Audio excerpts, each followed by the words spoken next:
प्यारे किसान भाइयों, गेहूं और धान की खेती तो सभी लोग करते हैं, लेकिन आप यदि कुछ हटके खेती करते हैं तो आपकी आय दुगनी नहीं चौगुनी हो सकती है।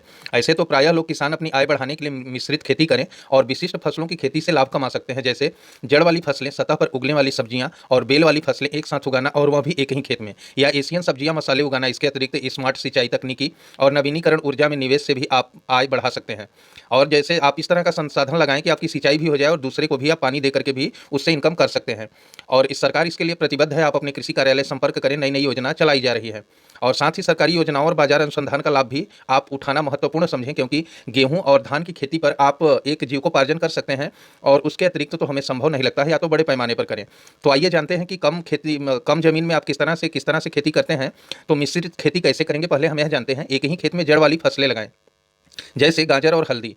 इसको आप लगा देते हैं तो यह जमीन के अंदर जड़ में होगी, मतलब कि गाजर और हल्दी जमीन के अंदर होती है।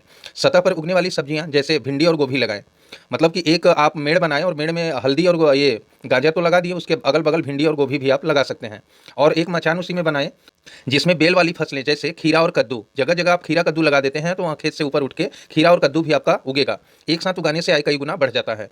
तो अब आप विशिष्ट फसलों की खेती किस प्रकार करेंगे, ऐसे विशेष या विदेशी सब्जियां और मसाले उगाना जिनकी बाजार में अच्छी मांग हो, जैसे मान लीजिए मिर्चा हो गया, हल्दी हो गई, और कई प्रकार के मसाले हैं जो कि धनिया हो गया, जीरा हो गया, सौंफ हो गया, यह सब आप उगा सकते हैं। ठीक है, तो यह एक प्रकार से सब्जी और औषधि और मसाले तीनों का काम करती हैं।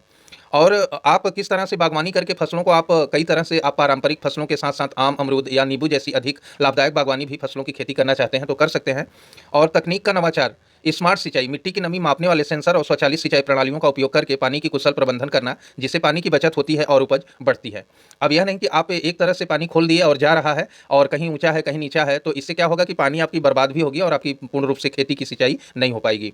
और ऊर्जा, जैसे कि ऊर्जा आपको कहाँ से प्राप्त होगा, खेतों में सौर ऊर्जा और अन्य नवीनीकरण ऊर्जा स्रोतों में निवेश करने से लागत कम होती है और आय में वृद्धि होती है। जैसा कि सरकार अभी सौर ऊर्जा पे काफ़ी ध्यान दिया है, तो आप कृषि कार्यालय संपर्क करके सौर ऊर्जा का भी आप उपयोग करके आप सिंचाई उससे कर सकते हैं। और इसके बाद सरकारी लाभ को भी आप प्राप्त कर सकते हैं, क्योंकि किसान के लिए अभी बहुत सारी योजना चलाई जा रही है, जिसमें मुख्य रूप से प्रधानमंत्री किसान सम्मान निधि है, जो कि प्रधानमंत्री फसल बीमा योजना है, और अन्य कृषि ऋण और योजना का उपयोग करके आप वित्तीय सहायता प्राप्त कर सकते हैं। बाजार अनुसंधान में उपभोक्ताओं और सुपरमार्केट की बदलती मांगों को समझना और अपनी फसलों की पैकेजिंग और मूल्य संवर्धन पर ध्यान देना। ठीक है, आप अपने प्रोडक्ट को किस तरह से बेच सकते हैं, कौन से मार्केट में ले जाएं कि अच्छा खासा उससे हमें एक बुनियाद मिले और एक अर्थ का लाभ हो। और इस पर ध्यान देना है कि जैसे कीटनाशक वगैरह हम अच्छे क्वालिटी का उपयोग करें ताकि हमारा पैसा लगे, तो वह कीटनाशक जो है हमें काम में आए और वह फालतू न जाए, मतलब नकली चीज़ आपको नहीं खरीदना है। सटीक कृषि अपनाना, मिट्टी के स्वास्थ्य का ध्यान देना रखना, उच्च गुणवत्ता वाले बीजों का उपयोग करना और संतुलित उर्वरकों का उपयोग करना, जिससे फसल की पैदावार में उल्लेखनीय वृद्धि हो। एक चीज़ आपको बता दें कि यदि आप अपने कृषि कार्यालय अनुसंधान केंद्र से बराबर संपर्क में रहते हैं, तो आपको कई प्रकार का लाभ होगा और कई प्रकार की जानकारियां प्राप्त होगी। जहां जहां इवेंट होता है, जहां जहां सामुदायिक चौपाल लगता है, वहां वहां आप कनेक्टिविटी में बने रहें, जिससे कि आप बहुत तरह का कृषि में काम कर सकते हैं।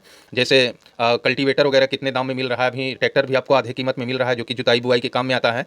और मधुमक्खी पालन हो गया, और इसके बाद गौ पालन हो गया, बकरी पालन हो गया, मुर्गी पालन हो गया, तो यह सब कृषि क्षेत्र में ही आता है। इसके तहत आप काम करके अच्छा खासा अर्थ रखते हैं। और आज का वीडियो बस यहीं तक। वीडियो में यदि जानकारी आपको अच्छी लगी हो तो हमें लाइक करें, सब्सक्राइब करें, हमें लाइक भी करें, ताकि आपके द्वारा हमें मदद मिले और दूसरी वीडियो हम लाने के लिए तत्पर रहें और पूरे मोटिवेशन के साथ हम नया वीडियो क्रिएट करें। तो नोटिफिकेशन को भी ऑन कर लीजिएगा, हो सके तो यह वीडियो और किसानों को अपने भाई बंधु में शेयर करिएगा, ताकि यह जानकारी उनको भी प्राप्त हो। धन्यवाद।